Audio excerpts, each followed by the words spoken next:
Ganda, no? Dati po nga po, nire-rent pa namin yung hanggang. Pati yung yung kabilaan yan. lahat ng natatanaw nyo na yan. Oo. Hindi amin yan. Hindi namin. Rene-rent nila yan. Ang palaya, ito ang palaya na. Grabe. Mas maganda dito direct yung mga June, July, August. Full na full kami rito. Saka maraming mga kaibigan ako. Actually, unang natapos ang taniman ng lipa. Kukunti na sila ngayon to. Kami, since may tubig pa kami rito. Matandang puno na po ito. Pangalawang bunga na. Pangalawang bunga na po ito. Pangalawang bunga.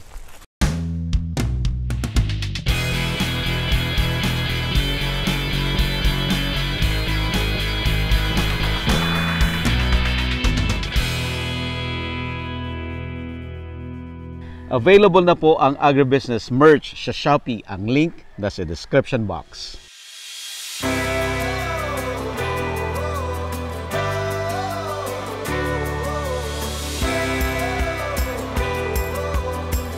Ay, iba ito. Yan ba yung lamnos? Hindi. Hindi po, iba po yan. Ano to? Ano yan? Fruit borer ba? Parang may fruit fly sa loob. Doon sa ano? Meron yun doon. Sa pakihan. Okay. Meron po yun doon.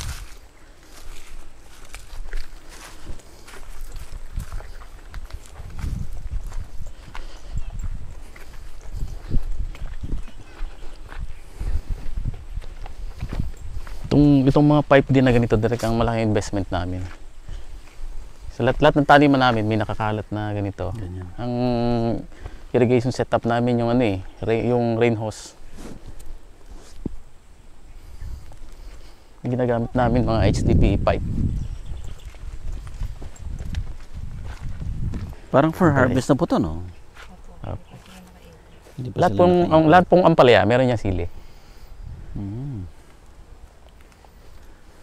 Parang mas marami ngayon. Daming bulaklak. Tapos yan, isang spray lang namin. Kung mag-spray kami ng fungicide, pag ni-spray na yung ampalaya, damay na yung sili. Nakakatipid. Yung babagsak dapat sa damo. Ito pag malito, nakakain to eh. Diba? Ito ba yung kalunay? Ito ba yung spinach? Hindi. Opo. Yan yung tawag dito, wild spinach. Oo. Puray sa amin. Oo. Pag maliit yan, nakakain eh. Ito yung tubig. Oo, sir. Puno yan pagka Sinasarhan lang doon sa kabila. nandun yung gate yung gate valve. Meron kasi siyang merong kanal dito niya na sementado doon sa kabila. Saan po Dumadaan punta sa to, amin. Dito lang po sa gitna ng taniman namin, diretso na doon sa baba. Tapos pagka kinakapos kami rito, merong ilog diyan sa baba.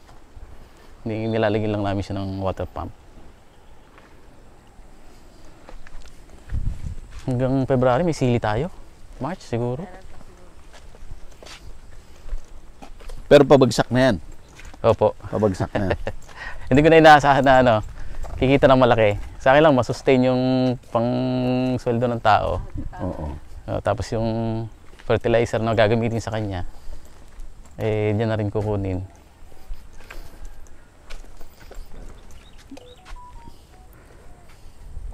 Pahanap ka kay Pat ng spinach. Alam mo yung yung kinakain ko na gulay, yung mapait, yung papait. Oo. Papaya. Na i-feature. Ganun. Gusto kong i-feature yung mga ganun. Yung Mga leafy? Oo, yung mga hindi masyadong Oo nga, sir. hindi masyadong Sa Cavite may kilala. mga nagtatanim ng leafy. siling talbusan. Oh, Yan, pahanap ka. sa Cavite marami nun, sir. Oo, Nung siling rumorot talbusan. ako nun doon, wala akong market eh. Kita ko daming sili. Sabi ko, ang dami nito. Pagdating ko yung pala yung talbusan, yung kinakat nila Kinakat. Nagkita lang mga isang dangkal mula sa lupa. Tapos ganun na naman Tapos abunuhan ng urea. Susuli ulit yun, tapos kakat ulit nila. Cut ulit. 3 times daw eh. After 3 times, Palit. tanggal na. Seed na lang ulit. Seed na lang ulit.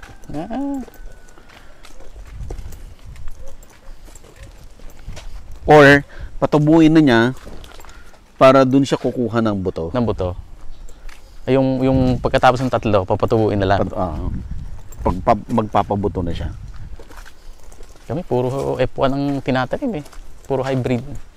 Ano yan, yung talbusan, yung siling demonyo. Yung red na ganyan siya, na mataba, Na maganda yung dahon. Malapad. manapad. Ito yung area dati, Doc. Direct nung hindi mapasok noon. Eh, ang ganda-ganda ng kamatis namin noon. Mm. Meron kami dito, kamlong to eh, yung area na to. Ang ganda ng bunga. Eh, maputik dati dito. Sabi ko, hindi makakapasok. Hanggang mukha na lang. Eh, hanggang sa... Yun na nga, naging busy na pare-pareho. Pero na-harvest nyo. Opo. Magandang naging kita dito, doon sa kamatis. Kumita kami rito sa site na to.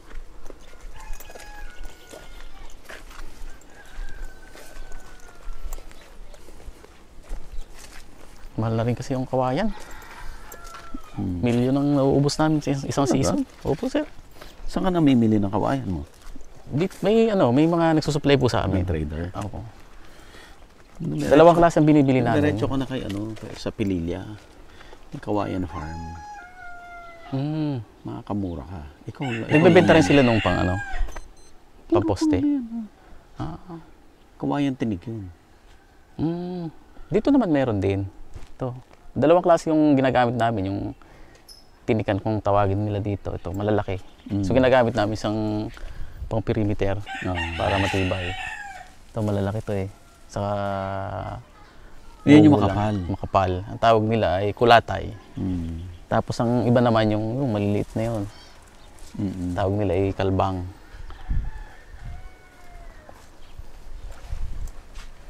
Baka nga dumating ang panahon eh, puro GI pipe na gagamitin ng farmer. Yung collapsible para...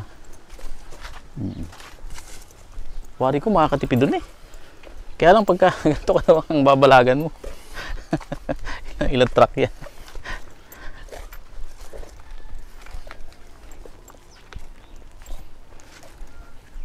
Grabe, laki yung investment din, no? Opo, sir.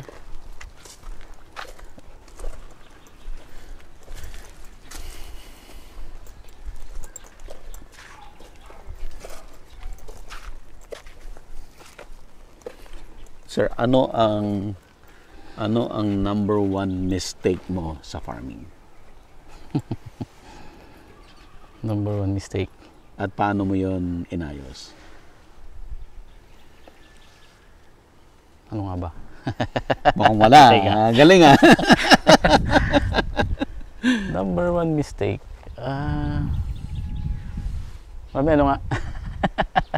Ma'am, anong number one mistake? Ikaw nga, baka mas alam mo. At paano nyo inayos? Hindi ko aminin na may mistake ako eh. Mamaya, baka Sige, maya-maya. re-recall natin, sir. 12 na, mami. Bago kami mag-umpisa ng tanim, inaayos ko muna yung tutulugan ng mga tao. Kahit paano may disenteng higaan, may tubig, may kuryente. Anong gamit nila sa kuryente? Cellphone, pang-charge? Pang-charge ng cellphone, ilaw, Charge ng flashlight. pang-charge ng flashlight nila. Saka mga ginagamit namin ngayon na sprayer, mga battery operated. Mas mabilis yun. Mas mabilis saka Efficient yung work. hindi masyadong pagod. Kasi sa halip na bubumba ka pa, hindi na, ano na lang. May okra ka rin? Hindi ka nag-okra? Nag-okra po ako dati. Last year, tumama kami sa okra. Tumama rin? Itong area na to, okra to. Ito po dati ako.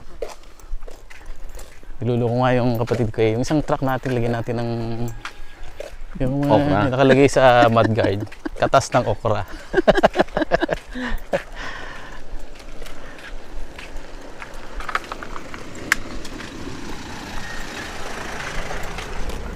Fiber.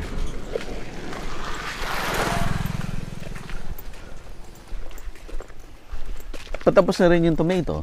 Tapos na po. Tapos na yan. Ay, may silin ulit na bata. Mayaman kami sa punla eh. Oo. Pero maganda yan, wala kami nasasayang na seedlings yung nagdi-dispose. Hindi. Ito may tira Hindi ka pressured na anong gagawin mo dito. Opo. Sayang pagka itatapon. Kasi maano ka doon eh. Mawawala ka sa focus doon. Kung halimbawang aalalahanin mo yung mga tira na... Kasi lugi yun eh pag hindi mo napakinabangan. Oo. Ay kami, salang lang kami ng salang. Yung mga papaya na yan, mga tira-tira namin doon. Papaya. Tinatanim namin sa gilid. Yung papaya, pwede mong itanim sa isang buong sako? Sa drum. Sa Maranas drum kami dapat? Yung sako hindi kaya? Hindi kaya. Mm. Tutumba yun pagka ano. Pwede siguro yung sako na malaki. Kaya lang, later on, magagato yung sako eh. Oo. Ang ganda na oh. Ang ganda na tingnan.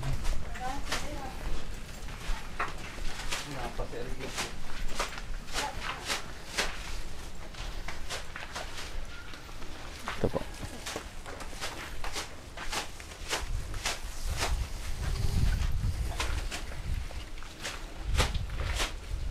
mga ano na. 7. Alin lang ang napitas na sili? Yung pa lang sa dulo, wala pang kabiyak ng irrigation. Hindi pa nakakatapos doon. Hindi pa. At pala nagpapasok Ganda ng tayo ng sili. babae, ano? Hindi nga ang kapal. Hindi kaya tapusin. Magdagdag tayo mamimitas po. Pakakain na nila. Kung tatapusin yun, dapat nagdagdag. Kaya nga. Pero bukas baka kain na nila.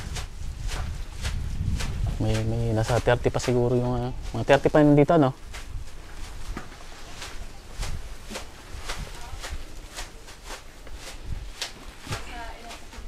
Oo.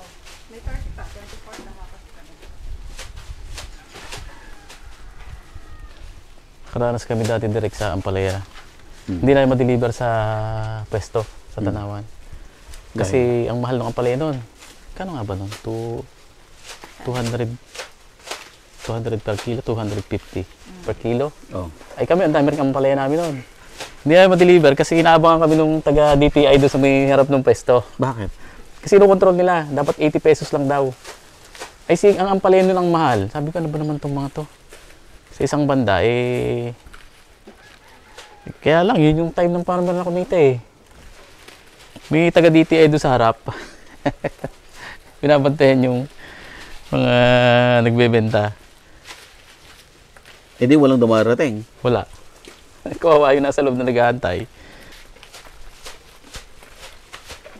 Okay lang sana yung mga, kahit mga 100 150. Yung gusto nila 80 pesos lang daw. Ang bentahan nun, mga 250 pesos na per kilo. Wala kasi talaga.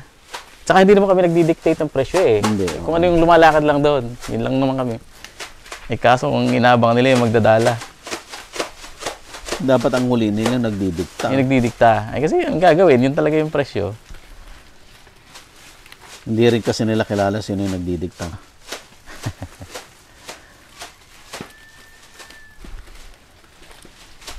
Kamatis, nakakaranas kami dito, mga 500 to 600 boxes.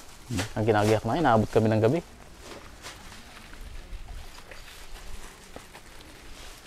Mahirap din pag yung sobrang dami.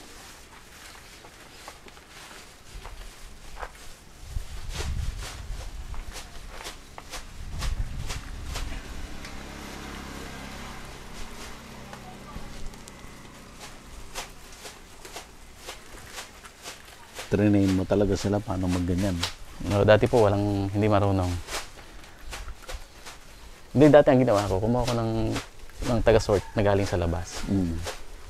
Mas mahirap pakihin ng talong at saka kamatis. Kung nag-hire muna ako ng mga taga-labas, yung mga veteran. Tapos habang nagpapake sila, nag-aaral yung mga tao namin, mga kasama namin. Hanggang nung marunong na sila, mas magaling na sila ngayong kami na lang. Anytime na kailangan namin, Magyan. andyan lang. Sila kasi pag kinuha mo, kahit konti lang yung ipapake, right na yun, buong maghapon yan.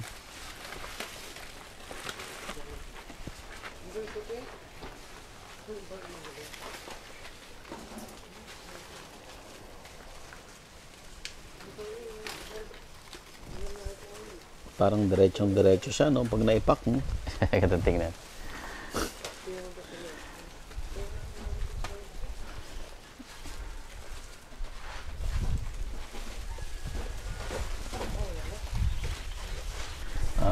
Recap tayo.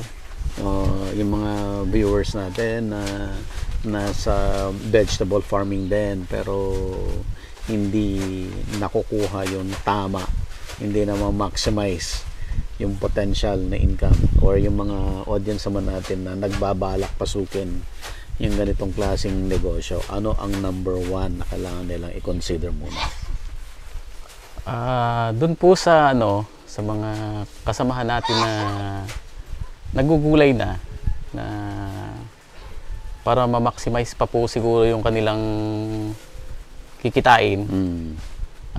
Siguro maganda rin po yung yung sharing of ideas sa mga kasamahan. Hindi na po uso kayo yung taguan eh. Kasi mas mainam talaga yung nag-uusap, nag-consult para yung mga best practices ng bawat isa baka pwede na nating i-apply dun sa atin naman.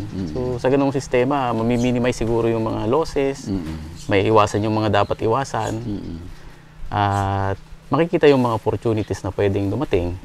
Yun. Tapos sa mga baguhan po na farmers, ganun pa rin. Bago nila pasukan yung ganitong hanap buhay, alamin muna nila yung capacity. Tapos huwag mahiya magtanong. Marami namang mga kagaya natin na open-minded sa mga ganyan, na pwede naman natin silang matulungan. Hindi naman nila kailangan gumastos kasi free naman yung mga consultation, lalo po sa amin sa Graftings. At lagi po kayong manunood ng agribusiness, how it works. Sigurado ako sa inyo, matutuwa po kayo kasi very informative po yung mga topics. Tapos ito yung mga natural na nangyayari sa farm, natural na nangyayari sa farming, walang mga halong bola, walang mga halong biro. So makikita nyo talaga yung actual na nangyayari dito. Lagi po kayong manonood at mag-subscribe. Ako, pero nabuti. So mga kaibigan ko dyan na nagpa-farm na hindi familiar kay Sir Buddy, paki-visit po yung kanyang Facebook page, yung agribusiness, how it works. At kung may mga time po na wala kayong magawa, pakipanood po yung mga videos at marami po tayo matututunan dito mga kasama. Sinisigurado ko po sa inyo mag-enjoy po kayo. Sir, na-mention mo yung capacity, no? Alam niya yung kapasidad niya. So all aspect yan, no? Puhunan, Opo. Yung knowledge, Opo. Yung ano ang laki ng sakahan o liit ng sakahan meron siya. Opo. At ano yung capability niya, paano ito ibenta. Tama po. Meron pang ibang aspeto na dapat alam niya. Siguro po sa mga nabanggit nyo, ito na yung general. Ito talaga yung importante. General requirements para sa farming. Siguro ang isa technologies na lang din. Technology. Dapat medyo updated tayo. Ano yung mga bagong variety suited sa ating area. Siyempre yung preference din ng market. At saka, yun pala sir, one mistake na tinatanong sa kanina. Ano yung biggest mistake mo na correct mo? Siguro yung yung pagsubok ng variety. As much as possible bilang isang commercial growers. Doon muna tayo sa, kumbaga, kilala sa market. Doon ka muna. Kasi hindi ka mahihirapan ng pagbebenta eh. Okay. Pagka tumanim ka nung hindi masyadong kilala, magkakameron ng window yung ibang mga traders na doon ka baratin eh. So baka mahirapan sila magbenta. So tanong-tanong din. Example yan, si kalabasan ng East West, ang sikat ano yung kalabasan ng East West? Suprema. Inintroduce niya si Bella. Yun. Di ba? Opo. Tapos may resistance yung market kay Bella. Hinahanap nila si Suprema. Opo. Pa rin. But ang purpose ni East West doon, kaya niya inintroduce si Bella ay dahil may sakit na, no? Na kailangan ma-cure. Opo. na tinatamaan si Suprema. Pero Opo. pagdating sa market, may resistance. Ayaw pala nila yung benta. ng buyer. Ayaw ng buyer. Oo. Kasi doon, pwede tayong malugi eh. Yung inaasahan nating kita. Mm. Kasi baka hindi mabili ng maganda yung ating produkto. Mm. Kaysa makipag-argument tayo sa mga buyer, doon na lang muna tayo sa... Sila talaga masusunod doon, no? Kung anong gusto Kung nilang magta-try bilhin. siguro, part lang nung area, wag buo. Konti lang muna. Habang pinag-aaralan natin yung pagtatanim nung particular na variety, at inaaral din natin kung yung market, kung yung acceptance ba. Yeah. Pero once accepted ito, Yun go. na. Oo, Oo. kahit Isang example ulit dyan, yung kay East West ulit, yung talong dati, sikat na sikat si Fortuner. yun. No? Sikat na sikat si Fortuner, yun lahat ang hinahanap. Until siya time na lumabas si Calixto. Nung una, ayaw din. Ayaw.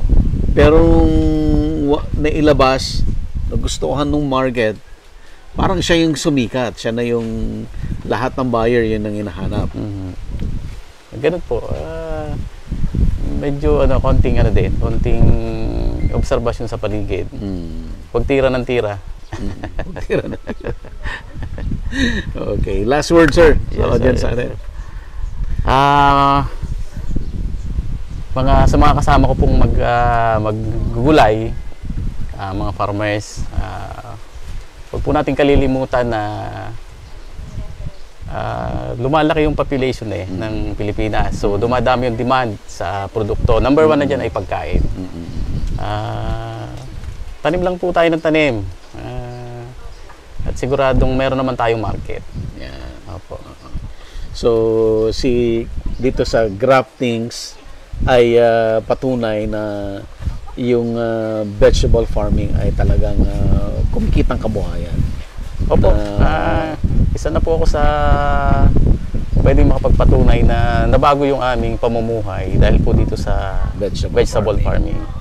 Yun lang, meron si Sir, pinag-aralan niya yung ano ang meron siyang knowledge, maximize niya, which is yung the cultural management, the technical aspect, alam niya lahat yon dahil yun yung dating trabaho niya. Opo. So, minaximize niya yung knowledge niya nung nag-venture siya sa ganitong klaseng business. Alam na alam niya kasi yung mga previous experiences ng mga farmers na nagko-consult sa'yo, Opo. ikaw nga ang nagbibigay ng solution, di ba? Opo. So, alam na alam mo na yan, mga bagay na yan. Kahit pa paano po ay may nalalaman tayo. Yeah. Kumbaga, kahit paano equip po tayo pagdating po sa technology. Yeah. Hindi lang sa technology, pati doon sa Management. network. Sa network. Sa network. Sa marketing. Sa market, sa inputs, diba? Opo, Lahat. yun. Lahat yan. Kaya successful yung venture. So, kung kayo po ay mag-venture, make it sure na kagaya ng sinabi ni Sir, so i-assist mo muna ano ang capabilities mo. Tama po. Yan. Doon ka mag-start. And then, sigurado, magsasucceed ang business. Opo. Ayan. Sir, promote mo ulit. Paano ka nila mahanap? Sige po. So, yung mga kailangan ng seedlings, no? Ampalaya, sitaw, talong, tomato, papaya, yan. And yung mga grafted, Opo. yan. Yun po, sa mga kasamahan po natin ulit na magugulay, pwede na po kayo maka-avail ng high quality seedlings sa makatarungang halaga. Tawag lang po kayo kay Graftings sa numero 0919-605-4671 or mag-message po kayo sa Facebook page na Graftings. Graftings po ang Facebook page. At makakasa po kayo na yung pong mga kaalaman po namin dito, mga natutunan ko sa matagal na panahon ng pagtatanim, ay may share po namin sa inyo. Ayan. Ayun. So, ang kanilang nursery po ay matatagpuan sa Lipa City, dito sa Batangas, at mayroon din dito sa Ibaan. Sa Ibaan. At kung gusto nyo makita yung maluwang na farm na lahat ng lingunin mo, kanilang inuupahan. ay makikita nyo dito. So, makikita nyo yung actual farming dito sa Opo. kanila. So everybody is welcome. Kung gusto po nilang pumunta rito at tingnan yung aming sistema, pwede rin naman po. So tawag lang po doon sa aming number. Or pwede rin pong kapi-kapi doon sa Graftings, sa Lipa. Sir, thank you so much at napagbigyan mo kami Siyempre, na makarating dito. salamat din po. The pleasure is mine. At kami po ay nabisita ng isang tanyag po na agriman, si Sir Buddy. Thank you po. So, paki like and share po yung kanilang Facebook page, Agribusiness How It Works. Okay. Sige. Thank you. Thank you, sir. After kumain, ano na rin kami? Kay Sir Mike. Eat and run na rin kami. Ay, sige po.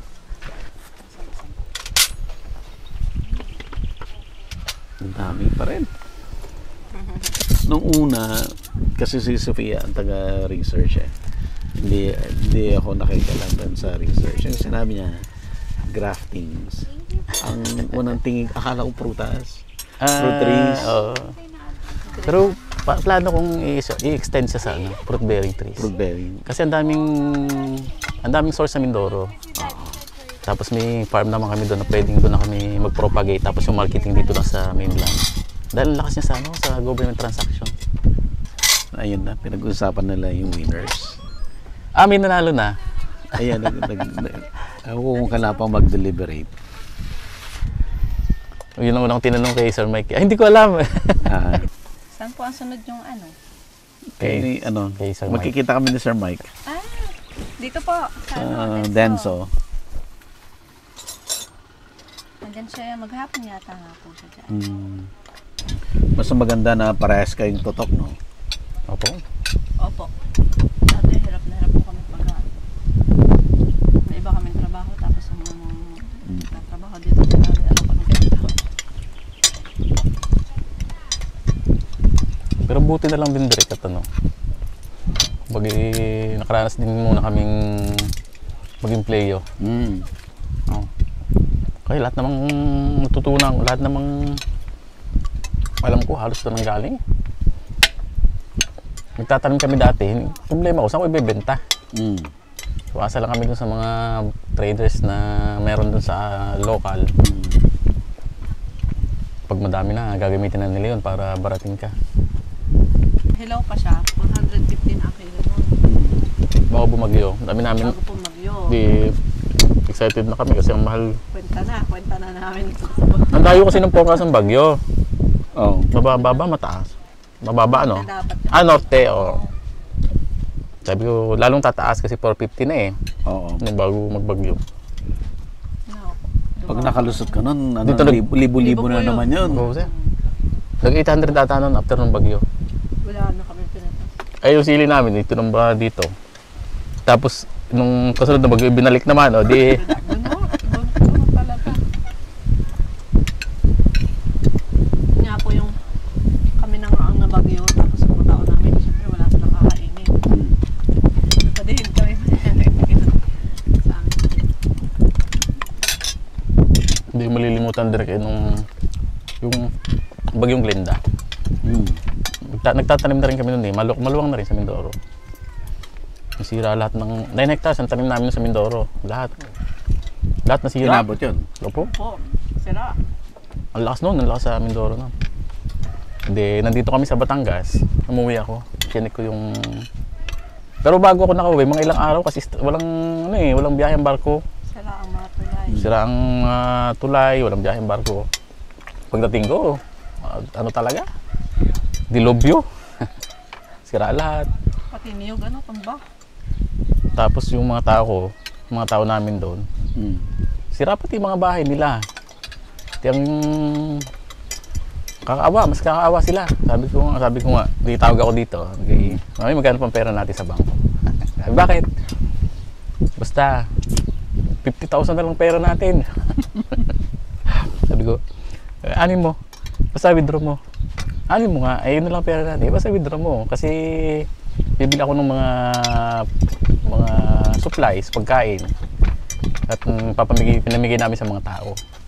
Sabi ko, yung 50,000 natin eh, namabos, okay lang yan. Kung maubos yung pera natin kasi mas kawawa yung mga tao namin eh.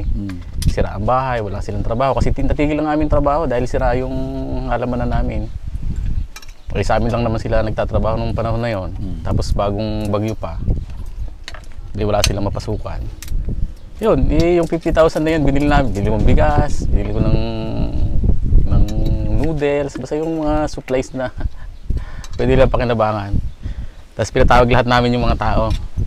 Pinamigay namin. Hindi, ang inisip ko, titigil ko na yung pagtatanim sa Mindoro kasi zero balance na kami eh. Pero nung panahon naman na yun, nagtatrabaho kami kaya medyo patibay. Nagtuturo pa siya, ako naman nasa East West pa noon. Tapos kami empleyado. Madaling mag-loan.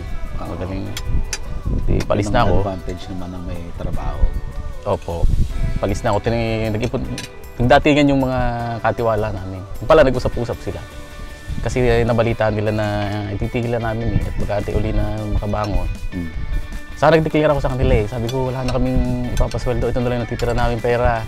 Paghati-hatian na lang natin ito. O sa inyo na lang muna. Saka na lang ulit tayo tatanim pagka may pera na ulit kami. Nagdatingan sila. Tapos kinakusap ako. Ba't natin ititigil? Ba't mo titigil? Eh, wala na akong pang-upa sa inyo eh.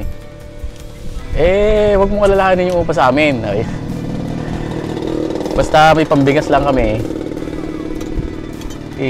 Ibigyan mo lang kami ng pambigas. Wag mo na alalahanin yung sweldo. Pwede pag nag-harvest na. O di, nagdiretso ulit yung pagtatanim namin. Yun, hanggang sa nakabangon ulit. Nung sakto naman yung tinanim namin, kumita. Nakatanim kami ng ampalaya nun, kumita yun, ang maganda. Pero hindi naman namin inutang yung kanilang sahod. Nag-loan ulit kami, nag-loan ulit ako. Tapos, alam ko yung pangailangan nila eh. Natuwa lang ako na ganun pala ako yung iniisip nila. Na kahit pa paano eh, yung iba kasi aalis na eh, magtatrabaho na sa iba. Hindi, sabi nila, kahit pang bigas lang namin, yung sahod kahit pag nag-aani na. Direk, thank you very much po. Thank you, sir. Ingat po Ma'am, kayo. Thank Salamat you po, ha? Salamat po. Sa uulitin po. Opo. Sige Thank po. you, sir. Ingat po kayo. Available na po ang Agribusiness merch sa Shopee. Ang link nasa description box. Agribusiness, how it works. Instruct, inspire, succeed.